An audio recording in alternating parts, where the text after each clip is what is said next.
Good afternoon. I'm here with Dr. Shah, the director of our Harris County Public Health Department, and with Representative Wally, our COVID czar, who has done incredible work to help us throughout this process. Today we are announcing 558 new cases in Harris County outside the city of Houston, 14 fatalities. In total, we have crossed over 87,000 cases throughout Harris County and the city of Houston, more than 900 deaths. Over the past several weeks, we've heard from school officials, from parents, superintendents, about their concerns with reopening too soon, reopening schools and what they're supposed to do. They tell me they're not physicians, they're educators, they need guidance. At the same time, the countdown to the first day of school in person is like a ticking time bomb, unless we do this right. We've made clear that it's currently not safe, and it won't be safe anytime in the near future to open schools for in-person instruction. But it's important for not just our school leaders, but our entire community to know when it will be safe and what reopening will look like when that time comes. Despite the state removing the authority of local official, county health departments to close schools for in-person instruction, we are responsible for a diverse and interconnected community of almost 5 million people. We have a responsibility to provide our community and school leaders with well-informed and clear guidance. That's the guidance we're sharing today on our roadmap to reopen schools. Before I share the details of the roadmap, let me give you some important information of where we are today. COVID continues to spread through our community at an unacceptable level. By any indicator, we are far worse today than we were when schools were first shuttered by the state back in April. A key point: we live in an interconnected community. Schools are more than just physical buildings. They're a part of the fabric of our community. Students, teachers, staff, parents travel throughout our county. They come into contact with a wide array of people throughout our community, and we can't pretend like schools operate in a vacuum or like children don't spread the virus to one another or to their teachers, administrators, school bus drivers, cafeteria workers.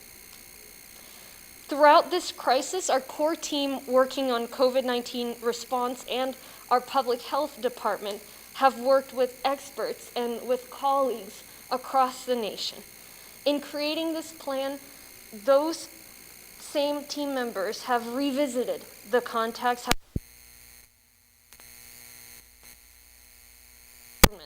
both locally and nationally on this topic specifically.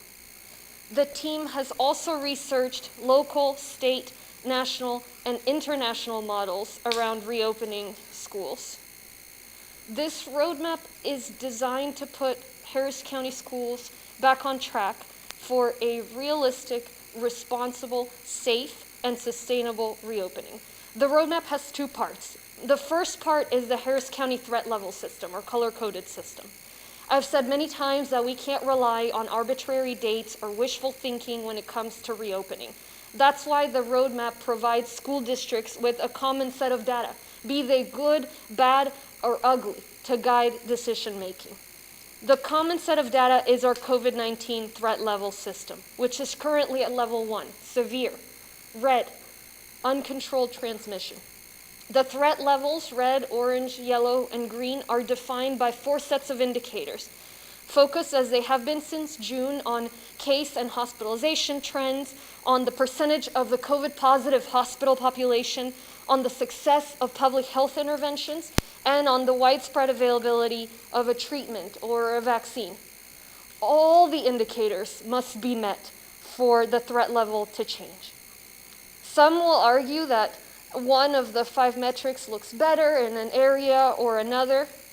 We can't grasp at straws looking for a data point or something that will justify an irresponsible reopening of schools right now.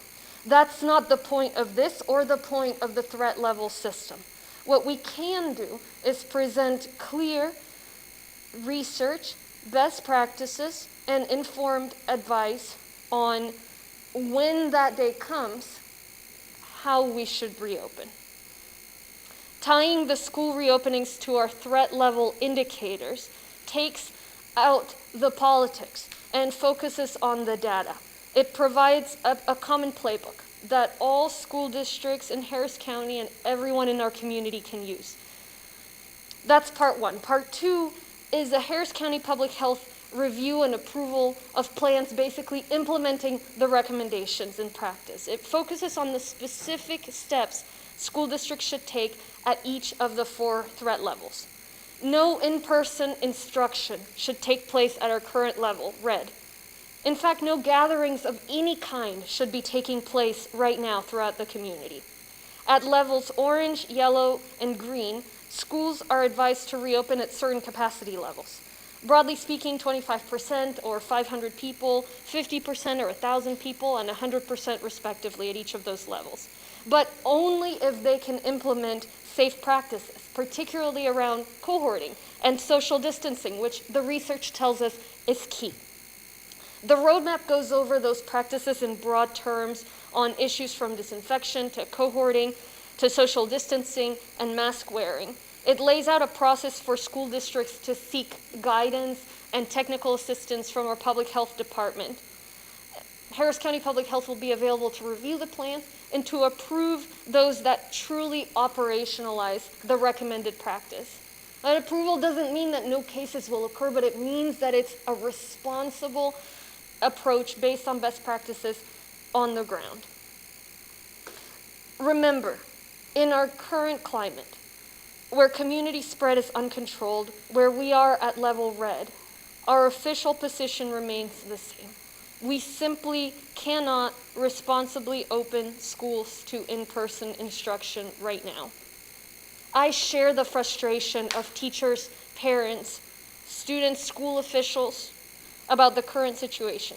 I understand the desperate desire to go back to school right now. I know that in-person learning is vital for the educational development, for the social well-being of children and young adults. I know it's a crucial lifeline for parents, for millions of working parents who are already struggling to get by and can't work from home.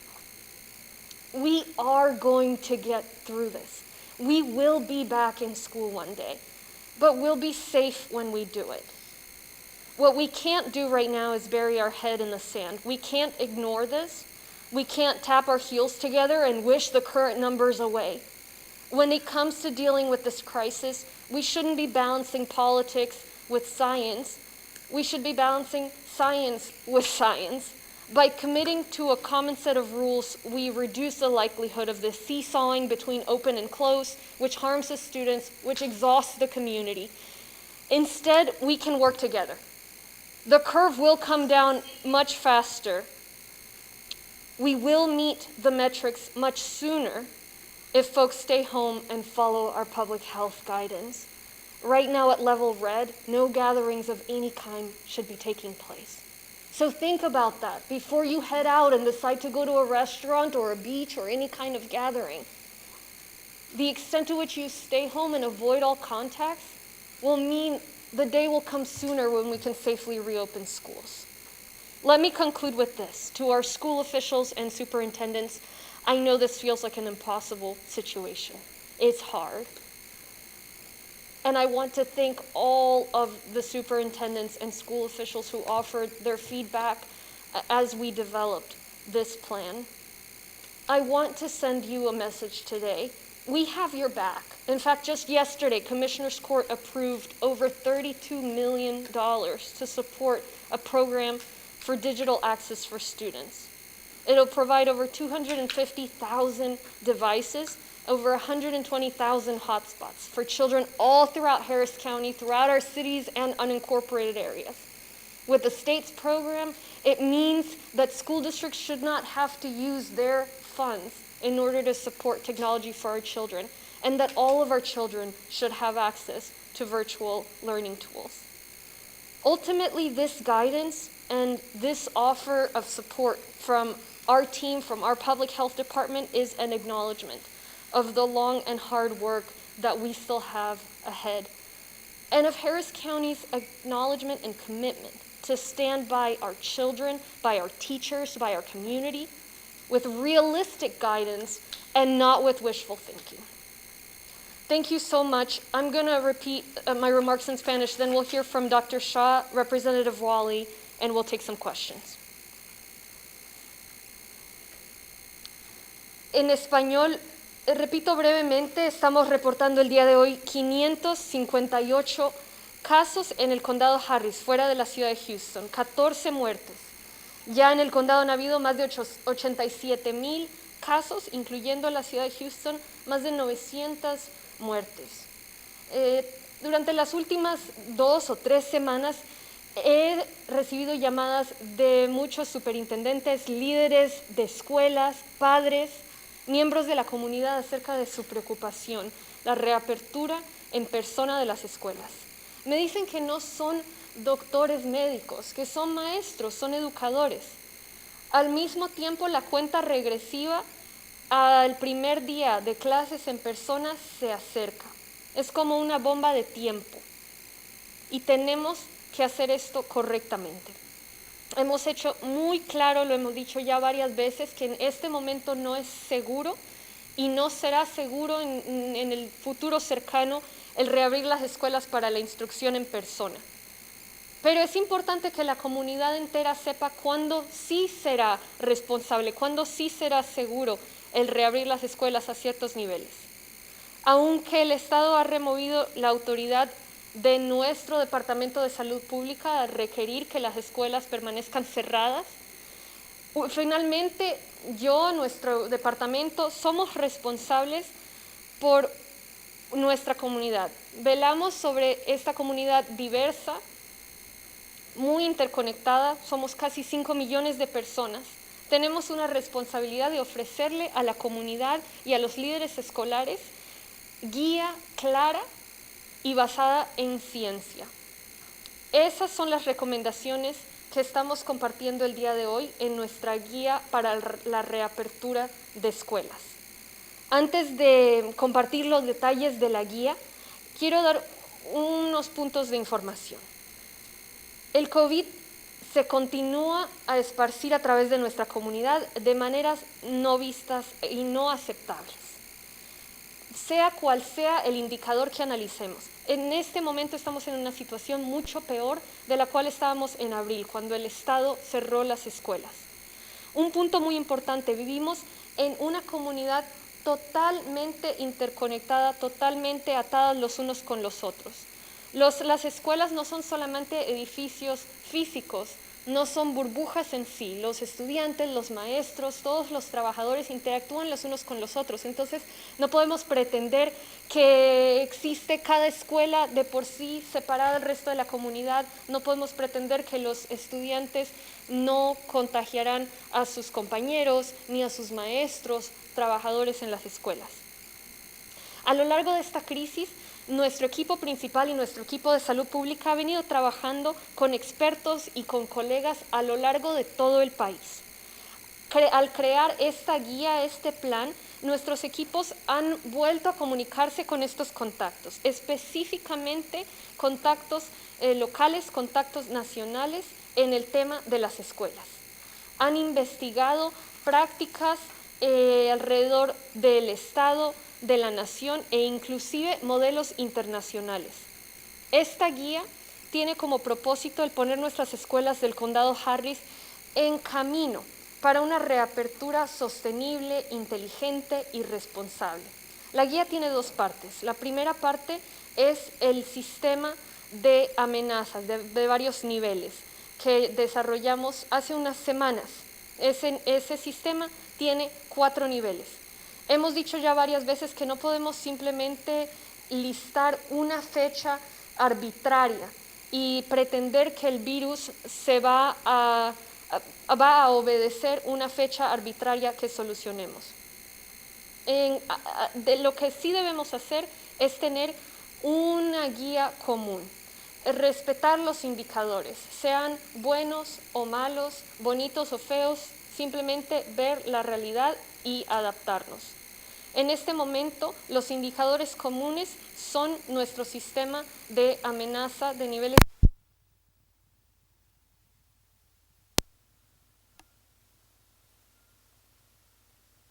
contagio no controlado y severo a lo largo de la comunidad.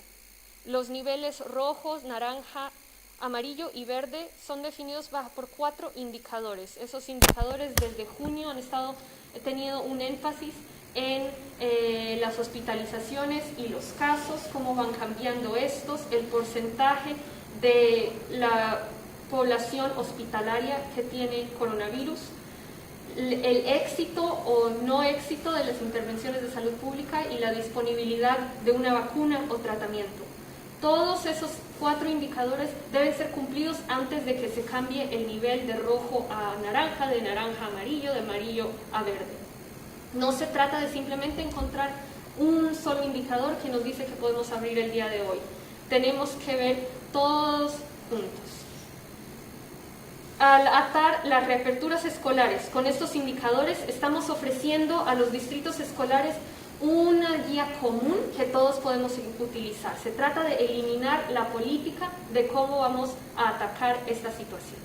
Esa es la parte 1 de la guía. La parte 2 es la participación del Departamento de Salud Pública con los distritos escolares en implementar estos parámetros.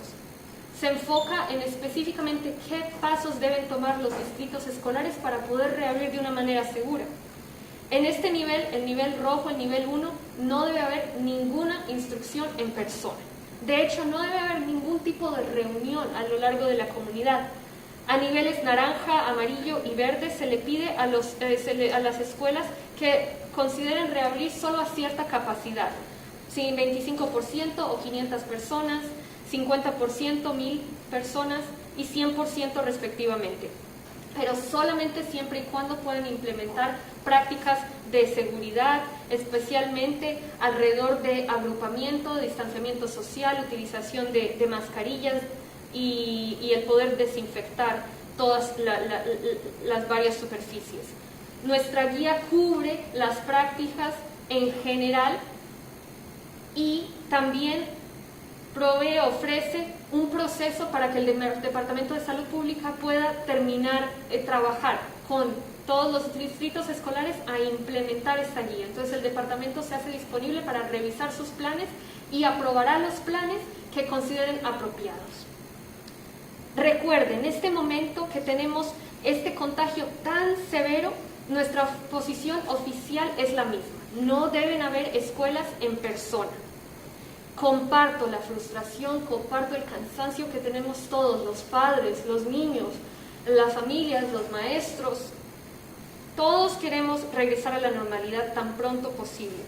Sé que la educación en persona es vital, no solo para el desarrollo de los niños, sino también para tantos padres que trabajan. Y sí vamos a poder sobrevivir esto. Un día sí regresaremos a la escuela en persona. Pero tenemos que hacerlo cuando sea seguro. En este momento no podemos simplemente taparnos los ojos e ignorar esto. No podemos solamente desear que estos números, que este nivel de transmisión desaparezca. En este momento lo que podemos hacer es comprometernos a estas guías y trabajar juntos para que esa curva caiga, para que los indicadores se vean mejor y para poder reabrir lo más pronto posible. Para concluir, le quiero dar las gracias a los trabajadores, los líderes de distritos escolares, los superintendentes que han trabajado conmigo en este proyecto. Sé que es una situación casi imposible, pero a ellos les quiero decir que estamos listos para apoyarlos. De hecho, el día de ayer, el condado Harris comprometió más de $32 millones para ofrecer no solo computadores, no solamente la asistencia técnica, sino también acceso a Internet a todos los niños en el condado Harris, a través de todas nuestras ciudades. Con este compromiso nos aseguraremos que los distritos escolares no tendrán que pagar de su propio bolsillo para poder asegurar este acceso a tecnología en este momento de instrucción virtual.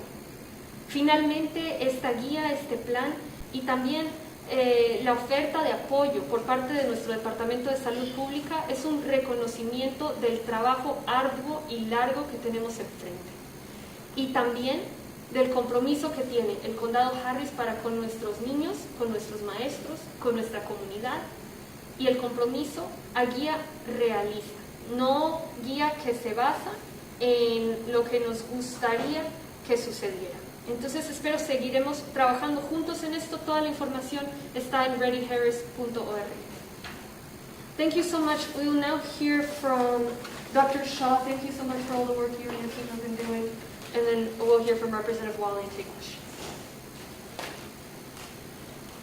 Thank you, Judge, for your leadership and your commitment to this important issue. My name is Dr. Umair Shah. I'm the Executive Director, Local Health Authority for Harris County. And I want to first start by saying that our department has been working very closely with Judge Hidalgo, her team, and really we wanted to continue to do this work not just because it's public health, but it's also because we know how important this issue is for our community. Let me add to what Judge Hidalgo said by saying that the ongoing communication with our school districts, our educational partners, our local and regional health authorities, and of course our partners at the Houston Health Department has been key as we continue to make decisions related to schools and reopening safely. I'm going to provide my remarks from a public health perspective, also as a physician, but also as a parent of two children who are school-aged kids.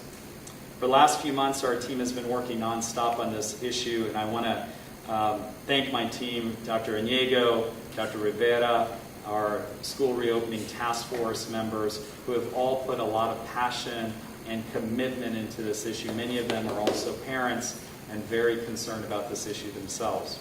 We've also heard from parents and teachers and other community members of the concerns that they have for their children for in-person activities at school districts across our community. Our number one goal continues to be the health and well-being of our entire community, but we know that schools and children are such a critical part of this. This is a difficult time, as the judge mentioned, for all of us, educators, students, everyone involved. We know that all of us want to return to in-person learning and activities as quickly as possible. However, it is simply not safe to do so at this time. What we are releasing today, as the judge mentioned, are a set of indicators and a roadmap really for two things. One is, where are we today as a community, and the improvement in those indicators that are needed in order to help guide safe reopening for in-person instruction. I won't go through those measures because the judge has already done that, but let me say this about those, that this is based on information that we have reviewed from across the country, across the globe. These measures are a roadmap for what we believe would be safe. It would take to have safe reopening for in-person activities at our schools across our community. This information continues to evolve, and we will continue to evolve with it. Our best advice for where we are as a community today means that as data changes, we may come back with evolving guidance. But today is not just about schools reopening safely. We want to also maintain that those schools remain open. It is a terrible place to be if we reopen schools and just a couple of days later they have to close. There are now examples across the country. In Georgia, a school district that reopened last week, I'm sure you've all heard, has now had to quarantine more than 1,000 students and staff members. We also know that kids are not immune to COVID-19 and can have serious impact and outcomes. A new report by the American Academy of Pediatrics and the Children's Hospital Association found that 338,000 kids have been diagnosed with COVID-19 in the United States. And we're now seeing something about the recent surges across the country as well as reopening efforts. More than 97,000 cases of children young adults from the age of 0 to 19 were diagnosed in the last 2 weeks of July. The majority of these infections were in states undergoing surges and having high levels of community transmission, which directly relates and translates to infections among kids. And unfortunately, that's what we're seeing here. We also know that if a child gets admitted to the hospital, 1 in 3 end up being admitted to the intensive care unit. So the reason I bring these facts up is that this is not, as the judge mentioned, that kids just get a simple infection and they move on. Kids are very important to the entire ecosystem, not just for their own health, but also the health of others, including teachers. And we know 1 in 4 teachers are over the age of 50 and have serious or other underlying health conditions. We also know that kids can also expose family members when they come home, parents and grandparents. We all recognize that in-person activities, in-person instruction is vital for the educational development and social well-being of children and young adults alike. In some cases, it's necessary for parents to be able to go to work. For many families depend on the educational system for food, childcare, social activities, and other types of assistance. We know that. We've heard that from our teachers. We've heard that from our schools. We've heard that from our parents. We've heard that from our community. However, this is simply not the time for in-person activities in our schools. We must do everything we can to protect those involved within the school system and our community at large. This is also not the time for us to fight amongst each other. Kids are precious, and we want to protect our kids. This is the time for all of us as a community, adults, community members, parents, to be role models, to come together, to take those actions, to do all those things so that they can model those behaviors for their kids. And also, as the judge mentioned, so that we can see our kids go back to school sooner than later in person. The role models include myself. My wife and I are talking about our kids all the time, and we're also trying to give them as much encouragement. This is a very difficult time for our community, especially our kids. We are very concerned about the mental health and well-being of our children. I will also say that it is achievable. So these metrics and these indicators, it may seem like, gosh, there's no way we're going to be able to get there, but we have seen a significant decrease in the numbers of people in our ICUs and our hospitals, and certainly the positivity rate of tests has actually come down, whereas we were up to 1 in 4 or 1 in 5, 20-25%. We are now at 15 to 16%. These are achievable metrics. We can do this if we work together. Again, let me reiterate, there is no proof of a successful school reopening across the country or globe when transmission levels are as high as we are seeing in our community. But our role from a health perspective is to take all the information from across the globe and the system to speak with and engage with our community members, especially our school officials, and to make informed decisions about this guidance, about where we are today and when it is safe for schools to come back in person down the road. That time, unfortunately, is not now. I want to thank you, and I know we can work together to fight this pandemic and have a sooner time frame for us to have our children back in school in person. Thank you, Judge. Armando Wally, State Representative District 140. I just want to thank Judge Hidalgo and her team for always following the science and not the politics, and taking the politics out of the protection of our children, because that's first and foremost what we need. That's the type of leadership that we need, particularly from our Harris County officials. And Dr. Shaw, thank you and your team for all the work that you guys are doing to protect children, and all the team, the epidemiology team. I know that you guys have been working nonstop on this issue, and amongst all the other issues that we're working on. Listen, guys, these measures are important measures to protect children. At the end of the day, we all want our children to get back to face-to-face instruction. We all want our children to be interacting with their other little friends. We all want our children to go to recess. We all want our children to sit down and have lunch with their friends. That's part of the educational process as well. But we understand that the better and the fastest way to do that is for all of us to band together to bring down that curve. Because the faster we can do that and band together, the faster these children can get back into school. Again, I'm a father of a 9-year-old and a 6-year-old who are about to do virtual schooling in about a week. It is very difficult as a parent, and I want to speak to the parents. I can tell you, not just with empathy, but with personal experience, the difficulty it is, the patience you have to be able to homeschool your children while you're trying to put food on the table. I understand that. Me, my wife, and I, we understand that.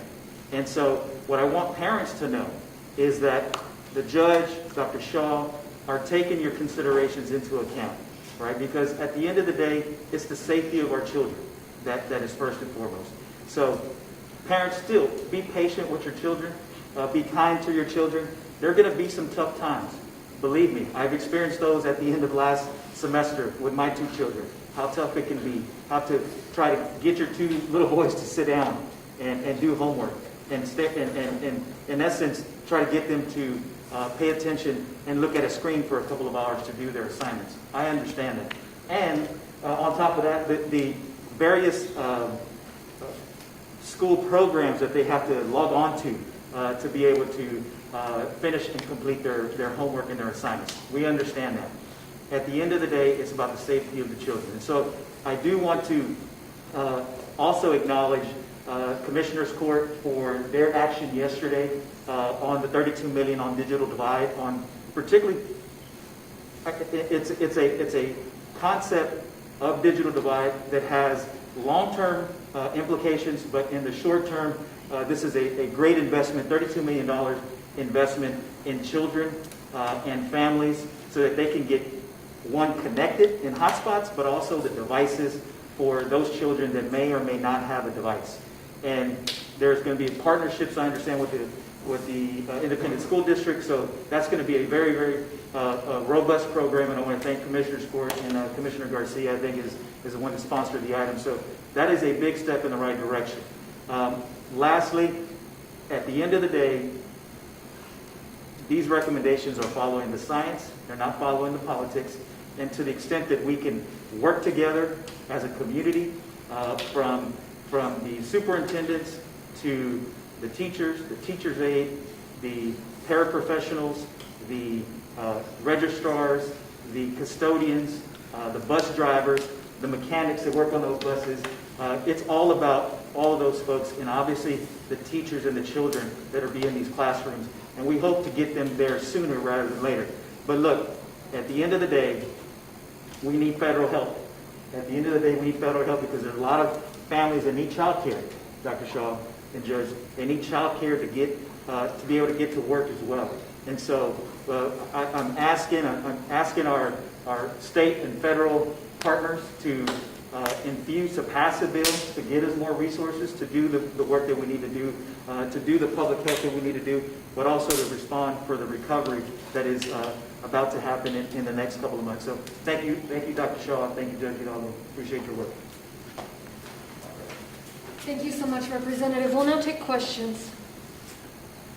Yes, Judge, the number of media outlets are wanting to know, first, these are recommendations, is there any path for them to be enforceable to the school districts in Harris County?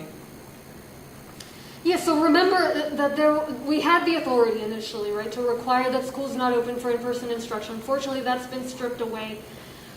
But we're unwilling to sort of hide behind that and not offer guidance, not offer advice in the absence of it. So this is us standing up and saying, these are our recommendations. We strongly urge each of the recommendations on here. They are based on best practices. They are comprehensive. They fill a void. And what happens in the absence of these recommendations is folks sort of pick and choose, a way to justify an irresponsible and early reopening. So this is us standing up, offering a resource, even if it is a recommendation. We think it's important as county government for such a massive, diverse, and interconnected community to have this available. But yes, they are recommendations. Now, the superintendents of the school districts in this county, how much communication have you had directly with them in formulating this plan? And how have you been getting some feedback from them regarding needing more clarification on what you're proposing prior to this document here? A lot of communication with the superintendents. They all have my phone number. I was in touch with them directly over the past few weeks. Dr. Shaw has been in touch with them. We focused on a smaller group of superintendents of 4 who were from diverse areas of the county, worked with them even more closely. Different kinds of feedback. This document incorporated a lot of it. I think the biggest challenge is the folks that just want to reopen now. And so that's not what this document is. The sense was not to go and try to find, okay, what data point can we pick that's going to help lend credence to an early reopening. It's instead being intellectually honest, looking at best practices. How should this be done? When should it be done? That's the result of this. But superintendents right now under a lot of pressure, a lot of people pulling them in different directions. And so our hope is that this will be a resource for them, for the school boards, for the community members, for the teachers. But I'm not going to pretend like this document has unanimous support.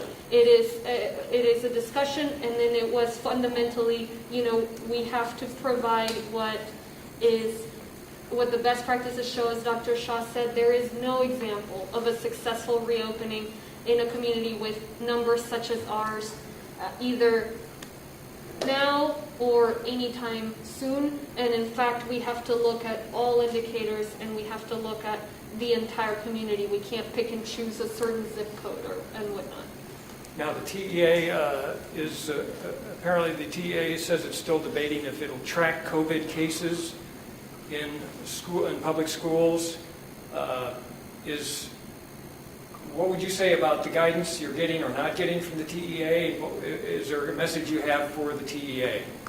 Right now, we're stepping up. That's what government's supposed to do. Government's supposed to provide guidance. Government's supposed to be there to respond. And so, irrespective of what the TEA does or doesn't do, our department will be there, when and if cases are found, to support the schools, particularly those for whom we're the only health authority, support with contact tracing. But being able to follow these recommendations puts the school in a position to reopen for the long haul, not be seesawing back and forth, and to, once some reopening happens, and inevitably there is a case, to allow us to close perhaps a certain cohort and not the whole school.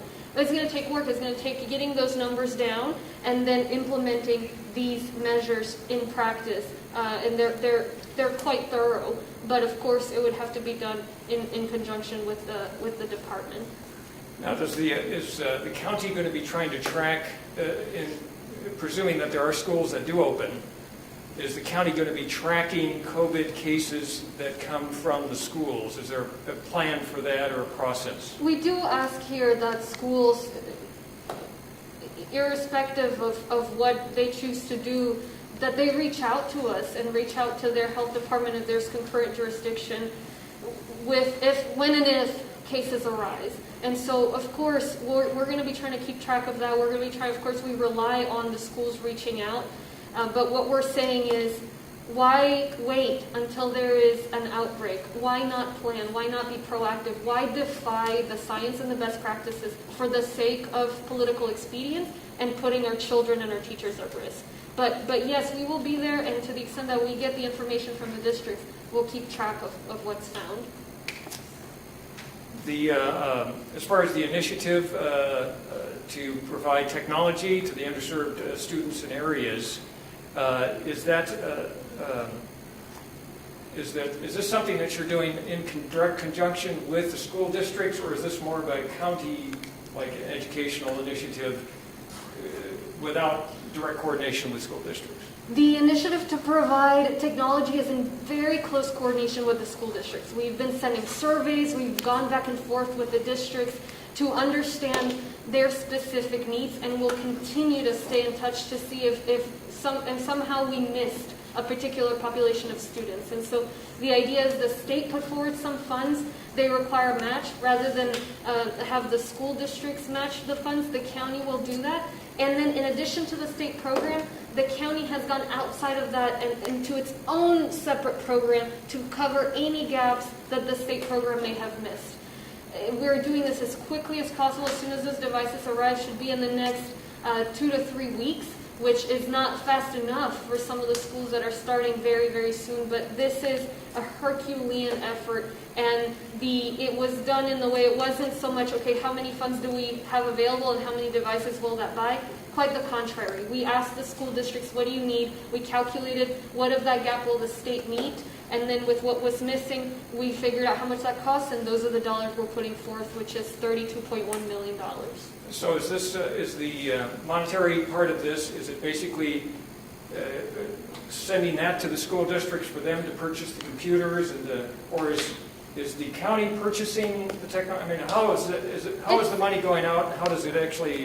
Who actually makes the expenditure? It's in partnership. So the first chunk through the state program, that is once the schools have the agreement with the state, then we will send those funds, and the state is procuring those materials.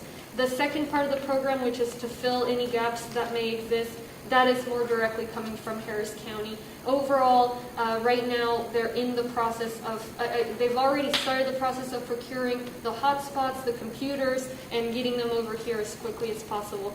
But it's an ongoing process. It's not something that it starts and ends today. The part of the charge at Commissioner's Court yesterday was to make sure that we constantly get a report. How is this going? Are certain communities behind? And what are we hearing from the school districts that they still need and they don't have? One of the issues we identified too in some areas of the county, the areas that are more rural, we may be able to give them a hotspot, but there may not be a cellular tower to where that will truly make a difference. And so that's why part of our plan where we say, okay, at Orange you could have 25% of the population or 500 kids, whichever is smaller. There are certain priority populations that we recommend school districts consider, and this was done in consultation with the superintendents and with the experts. And so some of it is students with special needs, English as a second language, and also students who whose connectivity issues we can't solve right now. And I know Representative Wally and I were talking about this, there's a challenge that probably the legislature will have to address at some point, but that's one of the priority populations, for example, that we recommend and we urge schools to focus on as we get to Orange. Right now at Red, we're strongly against any kind of reopening. We'll be there when the schools have cases and they need to figure out how to do contact tracing, but we ask that schools not reopen in person right now. There is the question about the $25 million direct assistance payments, and is there a process for families to apply for this in place? That was apparently from yesterday. We committed $25 million in direct financial assistance.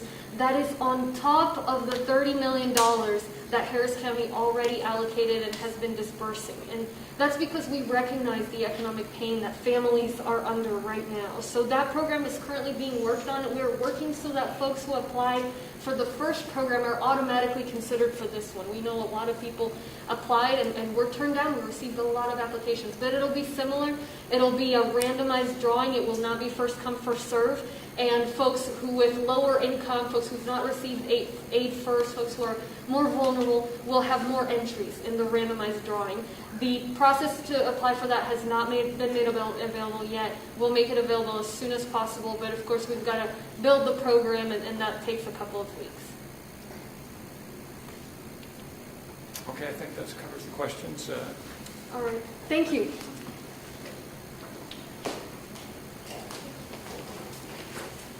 Thank you so much.